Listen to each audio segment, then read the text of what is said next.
Halo teman-teman semuanya, Assalamualaikum warahmatullahi wabarakatuh. Selamat datang kembali di Finas YouTube channel. Kali ini aku akan menyampaikan materi TWK CPNS yang kelima tentang perlawanan Indonesia sesaat sebelum dan setelah merdeka. Tapi sebelumnya jangan lupa subscribe, comment, and like ya, supaya aku tambah semangat untuk membuat video baru selanjutnya. Nah, untuk perlawanan Indonesia sendiri kepada penjajah, yang pertama yaitu melalui jalur pertempuran. Peristiwa pertempuran sendiri terdiri dari yang pertama, pemberontakan Peta di Blitar pada tanggal 12 Februari 1945 yang dipimpin oleh Supriyadi dan Muradi. Yang kedua, ada peristiwa Bandung Lautan Api antara TKR melawan Sekutu pada tanggal 23 Maret 1945.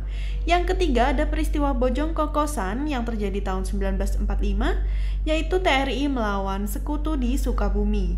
Yang keempat, ada insiden bendera di Hotel Yamato pada tanggal 19 September 1945.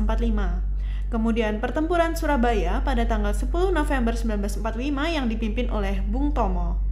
Selanjutnya ada pertempuran Medan Area tanggal 10 Desember 1945 antara TKR yang dipimpin oleh Ahmad Tahir melawan Sekutu. Selanjutnya ada pertempuran Ambarawa yang terjadi pada tanggal 12 Desember 1945, yaitu antara TKR melawan Sekutu di bawah pimpinan Sudirman. Selanjutnya ada Puputan Margarana yang terjadi pada tanggal 18 November 1946 di Bali, yaitu TKR melawan Belanda di bawah pimpinan I Gusti Ngurah Rai. Selanjutnya yang kesembilan ada serangan umum 1 Maret pada tahun 1947 terjadi antara TNI melawan Belanda di Yogyakarta yang dipimpin oleh Kolonel Soeharto. Kemudian selain melalui jalur pertempuran, ada juga jalur perundingan yang dilakukan Indonesia untuk melawan penjajah. Yang pertama ada perundingan Linggarjati yang diselenggarakan pada 10 November 1946 di Linggarjati, ditandatangani pada tanggal 25 Maret 1947.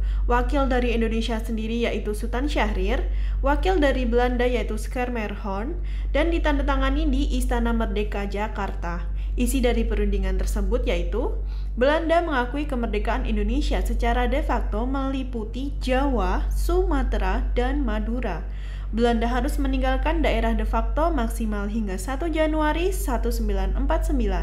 Indonesia dan Belanda membentuk Republik Indonesia Serikat atau RIS, dibentuk Uni Indonesia Belanda yang diketuai oleh Belanda. Selanjutnya ada perundingan Renville yang terjadi pada tanggal 8 Desember 1947 dan kemudian ditandatangani pada tanggal 17 Januari 1948. Perundingan ini diprakarsai oleh KTN atau Komisi Tiga Negara, yaitu Australia dengan wakilnya C. Kirby, Belgia dengan wakilnya Paul van Zelen, dan Amerika dengan wakilnya Frank Porter Graham. Wakil dari Indonesia sendiri adalah Amir Syarifuddin, sedangkan wakil dari Belanda adalah R. Abdul Qadir Wijoyo Atmojo. Isi dari perundingan Renville ini yaitu penghentian tembak-menembak, daerah kekuasaan Van Mook harus dikosongkan dari pasukan Republik Indonesia, kemudian Belanda berhak membentuk negara federasi di wilayah kekuasaannya, selanjutnya membentuk Uni Indonesia Belanda, Negara Indonesia Serikat atau NIS sederajat dengan Kerajaan Belanda. Selanjutnya di peristiwa perundingan ada perundingan Rumroyen yang terjadi pada tanggal 7 Mei 1949. Wakil dari Indonesia sendiri adalah Mohrom dan wakil dari Belanda adalah Van Rooyen. Isi dari pihak Indonesia dalam perjanjian ini yang pertama yaitu Soekarno-Hatta dikembalikan ke Yogyakarta. Kemudian bersedia menghentikan tembak-menembak, kemudian bersedia mengikuti konferensi meja bundar, dan bersedia memulihkan perdamaian. Selanjutnya untuk isi dari pihak Belanda sendiri, yang pertama adalah menghentikan gerakan militer dan membebaskan tahanan politik, menyetujui pemerintahan Republik Indonesia dikembalikan ke Yogyakarta, kemudian Republik Indonesia merupakan bagian dari Republik Indonesia Serikat atau RIS, dan berusaha menyelenggarakan konferensi meja bundar atau KMB. Selanjutnya ada perundingan KMB atau konferensi meja bundar. Konferensi ini dilaksanakan pada tanggal 23 Agustus hingga 2 November 1949 di Den Haag. Isi dari KMB ini adalah Belanda menyerahkan kedaulatan Indonesia tanpa syarat kepada Republik Indonesia Serikat. Republik Indonesia Serikat terdiri atas Republik Indonesia dan 15 negara federal. Penyerahan kedaulatan maksimal tanggal 30 Desember 1949.